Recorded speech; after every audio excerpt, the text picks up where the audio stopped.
नमस्कार दोस्तों, ultra smart academy Udaipur में आप सभी का हार्दिक स्वागत अभिनंदन। और हम यहाँ पर आज शुरू करने वाले हैं अग्नाशय ग्रंथि। और ये आपको चित्र में देख ही गया होगा कि अग्नाशय ग्रंथि एक मिश्रित ग्रंथि है। आपको ध्यान होगा जो हमने पिछले क्लास में पढ़ा था, है ना। अग्नाशय ग्रंथि कैसी ग्रंथि है, कतई नहीं बोलना है, मिश्रित ग्रंथि है। और हम इसके बाद में हम बात करें कि इसमें अगर मिश्रित ग्रंथि है तो इसमें दो भाग होंगे। और सबसे पहले हम इस चित्र को समझने की कोशिश करते हैं। ये जो आपको ये गोल गोल गोल गोल दिख रहे हैं, ये क्या है? ये छोटे छोटे सेल्स है ना। ये कोशिकाओं का समूह है ना। क्या है? ये कोशिकाओं का समूह है। और ये जो चारों तरफ है, ये क्या है? ब्लड है। मतलब ये जो कोशिकाएं हैं, ये किसमें है? ब्लड के अंदर, है ना। और ये अगर इसको हम देखें तो ऐसा प्रतीत हो रहा है जैसे आइलैंड्स हो, है ना। जैसे चारों तरफ क्या होता है? पानी होता है। और पानी पानी चारों तरफ होता है ना। और बीच में टापू बने हुए होते हैं ना। एक टापू यहाँ पे हो गया, एक टापू। तो इसी प्रकार से ये भी बॉडी की एक संरचना है। तो ये लैंगरहैंस नामक वैज्ञानिक है, उसने माइक्रोस्कोप में देखा तो ऐसी संरचना देखी, है ना। तो ये तैर रहे हो ऐसा लग रहा है ना। तो आइलैंड्स है ना। आइलैंड्स नाम द्वीप समूह जिसको हम कहते हैं। आइलैंड्स को क्या बोलते हैं? द्वीप समूह। और लैंगरहैंस नामक वैज्ञानिक ने इसको ढूंढा था, इसीलिए इसको क्या बोल दिया? लैंगरहैंस के द्वीप समूह कह दिया गया।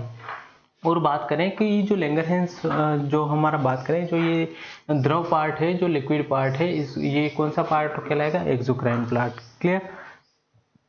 और जो ये वाला जो पार्ट है, ये सेल्स वाला भाग है, ये आपका एंडोक्राइन पार्ट है, जिसको हम अंतःस्रावी भाग भी कहते हैं। क्लियर। और ये लैंगरहैंस नामक वैज्ञानिक ने ढूंढा था, इसलिए इसको क्या बोलते हैं? क्या बोलते हैं? ये जो अंतःस्रावी कौन सा वाला भाग ढूंढा था? ये अंदर वाला भाग है ना। ये लैंगरहैंस नामक वैज्ञानिक ने ढूंढा था, इसलिए लैंगरहैंस के द्वीप इसको कह देते हैं। ये आपको ध्यान रखना है। और इसमें तीन प्रकार की कोशिकाएं होती है। एक होती है अल्फा कोशिका, एक होती है बीटा कोशिका, एक होती है गामा कोशिका। जो इसमें सबसे महत्वपूर्ण है वो है आपकी बीटा कोशिका, जिससे एक हार्मोन हम पढ़ेंगे, वो इंसुलिन हार्मोन है, जो कि एग्जाम के पॉइंट ऑफ व्यू से बहुत इंपॉर्टेंट है और आपकी जानकारी के लिए भी समझना बहुत जरूरी है। क्लियर। तो सबसे पहले हम बात करें अल्फा सेल। अल्फा सेल से निकलने वाला हार्मोन है, उसको वो हार्मोन कौन सा है? ग्लूकागोन। कतई नहीं बोलना है। और बीटा सेल से जो हार्मोन निकलता है, वेरी इंपॉर्टेंट, बहुत बार एग्जाम में पूछा गया है, तो इंसुलिन हार्मोन।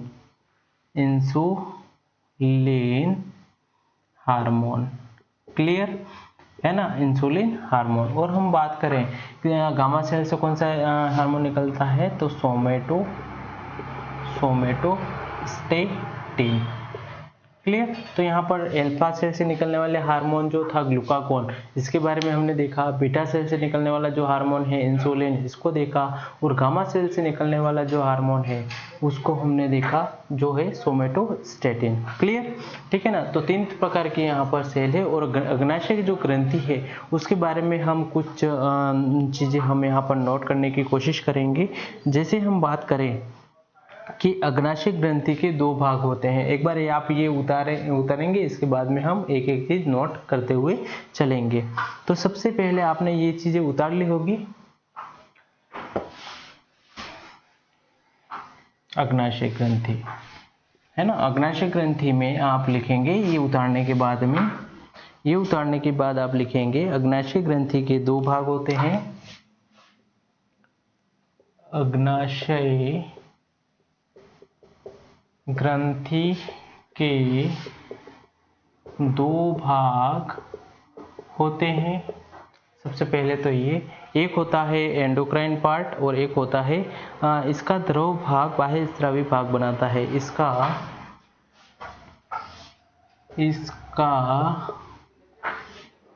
द्रव भाग अंतःस्रावी भाग बनाता है। ये आपको ये लिखना है। और हम बात करें इसके बाद में, और लैंगरहैंस के द्वीप समूह इस ग्रंथि का और लैंगरहैंस के द्वीप समूह इस ग्रंथि का अंतःस्रावी भाग बनाता है। एक तो ये चीज़ आपको अग्नाशय ग्रंथि के बारे में ध्यान रखना है। और हम बात करें लैंगरहैंस के द्वीप समूह में 3 प्रकार की कोशिकाएं पाई जाती है। कितनी? 3 प्रकार की। लैंगरहैंस के द्वीप समूह में 3 प्रकार की कोशिकाएं पाई जाती है। 3 प्रकार की कोशिकाएं पाई जाती है। जो सबसे पहले प्रकार की जो कोशिका है वो सबसे महत्वपूर्ण है, वो है अल्फा कोशिका। कौन सी कोशिका है? अल्फा सेल, अल्फा कोशिका। और अल्फा कोशिका कौन सा हार्मोन निकालती है? ये निकालती है ग्लूकागोन हार्मोन। कौन सा हार्मोन निकालती है? इससे ग्लूकागोन हार्मोन निकलता है। ग्लूकागोन हार्मोन निकलता है।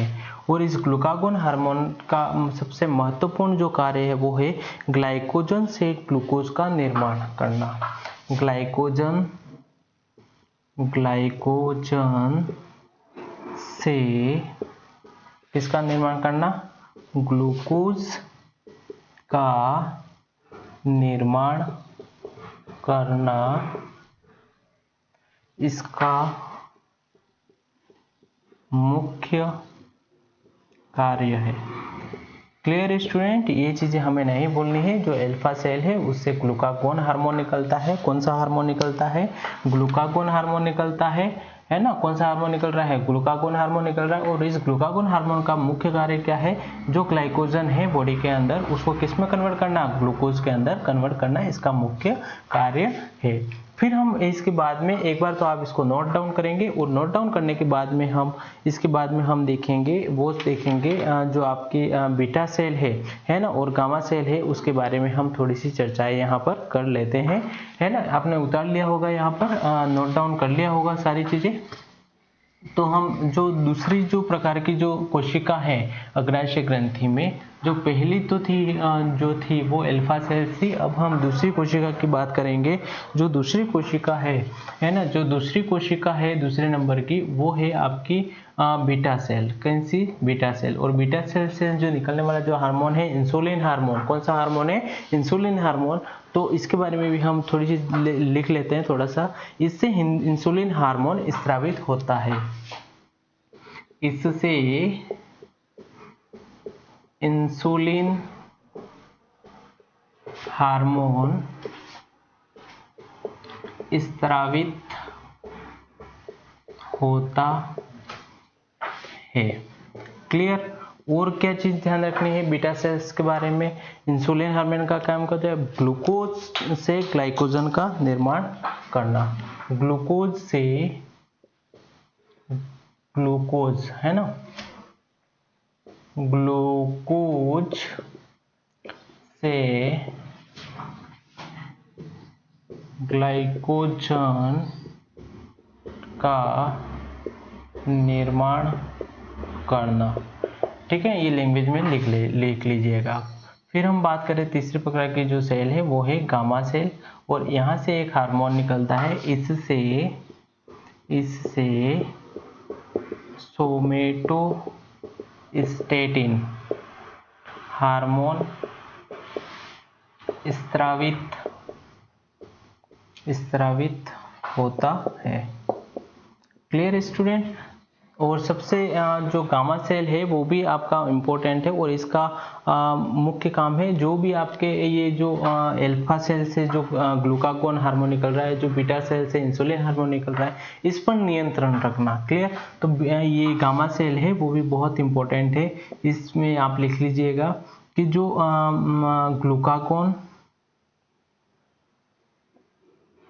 ग्लूकागोन व इंसुलिन हार्मोन पर नियंत्रण रखना। Clear student?